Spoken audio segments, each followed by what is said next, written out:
and Abraham now was very old and had buried his wife Sarah. Abraham thought that it was time for Isaac to have a wife.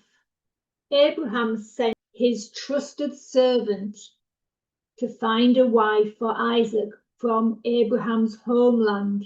"You will go without Isaac," said Abraham to the servant, "for Isaac must stay here, for this is the land that was promised to me and mine." It was a long journey, and the servant stopped so he could get a drink from the wells and also the camels. The servant stopped just outside the city. He prayed that the woman he asked for a drink of water would indeed be the one that God wished for Isaac to marry. The servant was amazed. Before he'd finished his prayer, a woman called Rebekah appeared. She was a beautiful woman, but more importantly, she loved God. The servant asked if he could have a drink of water, and Rebekah happily gave him a drink.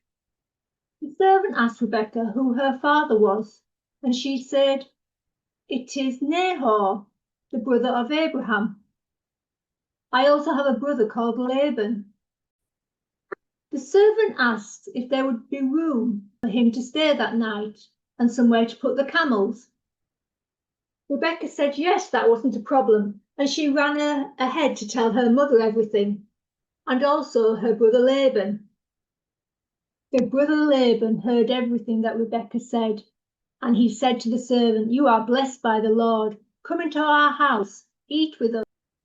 After listening to all that the servant said, Rebekah's family said, "Yes, this is God's will.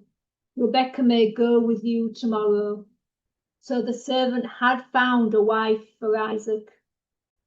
It was a long journey back, but Rebekah was looking forward to meeting her future husband. Isaac was very happy when he met Rebekah. He loved her and he took her to be his bride, his wife.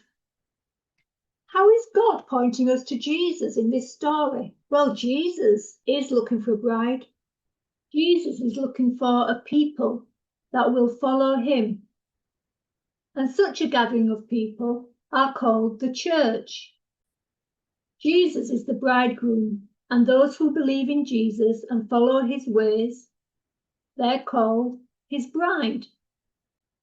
When all the believers are gathered together and Jesus is ready to return, coming back down to earth from heaven where he is at the moment, it says in the Bible, "For the marriage of the Lamb has come, and the bride has made herself ready."